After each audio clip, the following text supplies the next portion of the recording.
All right, go ahead and get you an ice cold beer. Put your baby wipes in the fridge because I'm about to chap some heinies with this one. All right, so good friend of mine who's a new bow hunter posted a video recently. She has a lot of social media following, but her and her boyfriend putting out corn. And a lot of people decided to pipe up and tell her that she wasn't a real hunter. So I'd like to address this baiting deer issue. All right. So in case you're not from the South, it is legal to bait deer. In fact, most people do it. I do it as well. And a lot of people just think that it's like tying a deer up to the tree and walking up and shooting it. And I can tell you right now, nothing can be further from the truth. So I've been very fortunate to be able to hunt the Midwest a few times. And when you go out there, deer hunting is just different. All right, so you got massive, acreage of cropland like everywhere. You got these beautiful hardwood fingers that are just super easy to find deer and funnel them, and it's a bow hunter's dream. Come down here to the South, things are a little bit different. We've got large areas of just thick nastiness that it's kind of hard to walk in. Now, just for reference, this is what the majority of the land looks like in eastern North Carolina. And look at the mosquitoes. So as you can see, the habitat's a little inhospitable, all right? And to be fair, I do, and I highly advise anybody to bow hunts anywhere, whether it's down here, out there, or wherever, to go find natural sign, to go find those natural feed sites, and to pattern those deer. It's a lot of fun to hunt that way. It makes you a better woodsman. But here's the other thing about corn, all right? The truth about putting out corn is, yeah, you might get a few more does out there, you might get some young bucks, but you're educating the deer on your scent, on your routes of travel, and your big bucks take note of that. So if you hunt over corn, this is going to be a pro tip, but a lot of the big deer that I've killed over corn, I actually haven't killed over corn. What I've done is I've gotten pictures of them at night, and I had to go find their bedding, I had to find their travel corridor, and then I had to ambush them that way.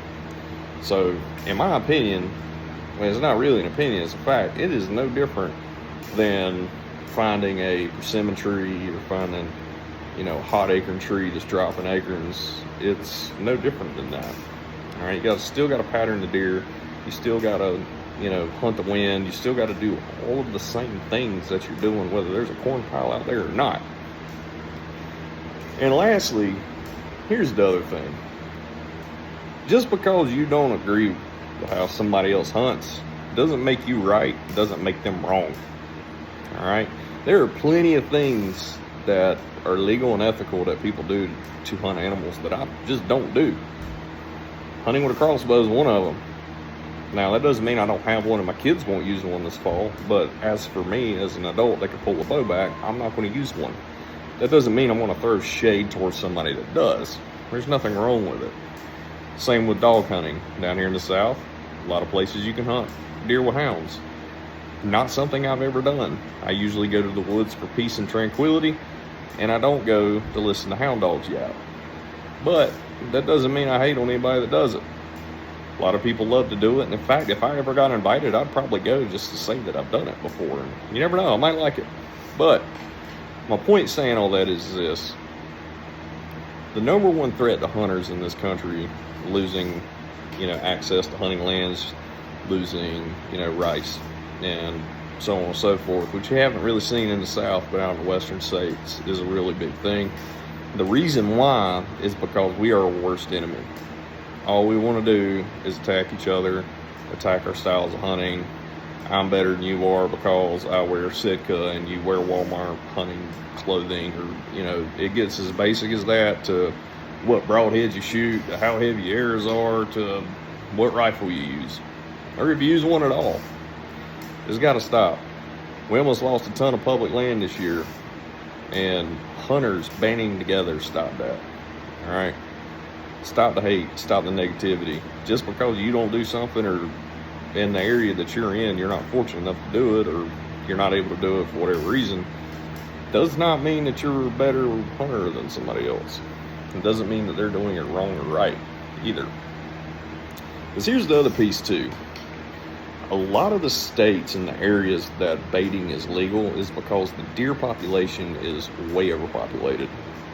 So that does aid with killing some of these younger does, killing some of these younger bucks. And I know people are going to lose their mind when I say younger bucks, but at a point with overpopulation, you got to thin the population regardless of whether they have on top of the head or not.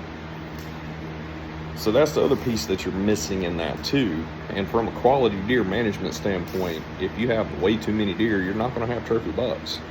One adult deer eats around 10,000 pounds of feed a year. That's 10,000 pounds of feed that's not going to your next trophy deer. So hunting over bait, there's nothing wrong with it. In fact, if you don't like it, you're going to see it on my channel, because I do hunt over bait and I'm unapologetic about it. And here's the last thing. Unless you make your own bows out of wood, unless you make your own strings out of animal sinew, and unless you whittle your own arrows and nap your own points into broadheads out of rock, and you wear moccasins and a loincloth made of deer skin, you do not get to tell me that I'm not hunting properly. Only those guys can. Anyway, y'all have a good one, and stop being so hateful. Thanks.